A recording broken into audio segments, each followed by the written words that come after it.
आपका राइट है, तो हमारी भी लॉ एंड ऑर्डर रोकने की पूरी जिम्मेदारी साइड आइए। ट्रैफिक जा रहा है, ट्रैफिक को निकलने की साइड आइए।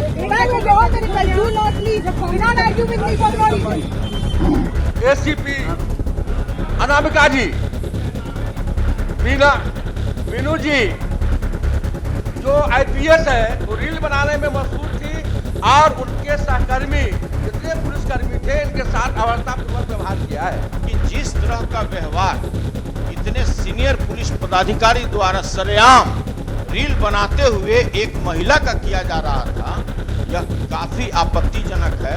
मोबाइल पर देखा तो इसलिए मैं बच्चियों को सांत्वना देने के लिए मैं गई थी वहाँ पे। खुद आईजी राणा जी जो हैं वो हमारा हाथ ऐंठने का काम किया। मैं खुद कोतवाली गई थी बच्चों का हालचाल जानने के लिए, तो वहाँ के जो थाना प्रभारी हैं उन्होंने भी अभद्र व्यवहार किया और कहा कि आपको जहाँ जाना हो आप जाइए, हम कुछ नहीं करेंगे। नमस्कार, आप देखना शुरू कर चुके हैं लाइव सिटीज को। मेरा नाम शेख है। महिला आईपीएस और बीजेपी एमएलसी का एक वीडियो सोशल मीडिया पर तेजी से वायरल हो रहा है जिसमें लड़ाई करते दिखाई दे रही हैं। ऐसे में इन तमाम चीजों को लेकर बिहार विधान परिषद में आवाज उठी है। बीजेपी के एमएलसी ने कहा है कि महिला आईपीएस रील बनाने में व्यस्त है, महिला आईपीएस रील बनाने में व्यस्त है। वहीं वाम दल की जो है एमएलसी, उन्होंने साफ साफ कहा है कि आईजी ने मेरा हाथ पकड़कर ऐंठ दिया। तो ये बड़ा आरोप लगाया गया है। क्या कुछ हुआ है सदन के अंदर, पहले आप वो देखिए।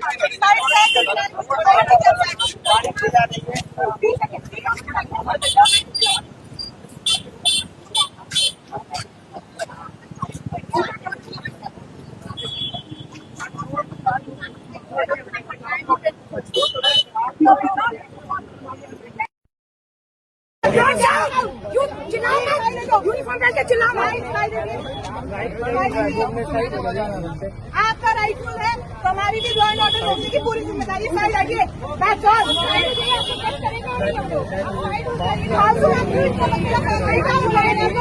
जा रहा है, ट्रैफिक को निकलने की साइड आइए। ठाकुर जी, माननीय घनश्याम ठाकुर जी।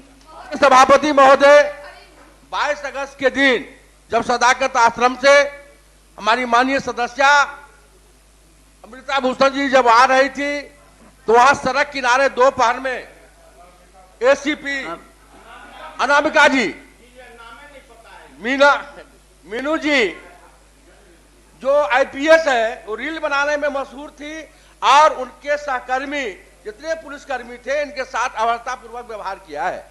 मैं सूचना पर खड़ा हूं, ऐसे ऐसे पदाधिकारी पर, माननीय मुख्यमंत्री जी भी हैं, ऐसे ऐसे पदाधिकारी पर कार्रवाई होनी चाहिए। महोदय, ये बड़ा ही गंभीर मामला है और हमने भी वो रील देखा है और किस तरह से एक महिला, सवाल इसका नहीं है कि कौन भाजपा में है, कौन जदयू में है, कौन राजद में है और कौन कांग्रेस में है, लेकिन जिस तरह का व्यवहार इतने सीनियर पुलिस पदाधिकारी द्वारा सरेआम रील बनाते हुए एक महिला का किया जा रहा था, यह काफी आपत्तिजनक है। माननीय मुख्यमंत्री जी सामने बैठे हुए हैं, ऐसे पदाधिकारी पर निश्चित रूप से कार्रवाई होना चाहिए। आप जांच करा लें कि दोष किसका है और इस तरह से एक जो माननीय सदस्य हो, चाहे किसी भी पार्टी के हो, और उसके साथ इस तरह का दुर्व्यवहार करना किसी भी दृष्टिकोण से महोदय उचित नहीं। सरकार इस पर संज्ञान लेगी, सरकार संज्ञान लेगी। पुलिस पदाधिकारी का मामला जब आता है महोदय, मैंने इस बात को नहीं कहा था। मैं जब बच्चियां रो रही थी, मैं उस लंच ब्रेक में मैं गई थी, बच्चियां जब रो रही थी उनको एक साथ मैंने मोबाइल पर देखा, तो इसलिए मैं बच्चियों को सांत्वना देने के लिए मैं गई थी वहां पे।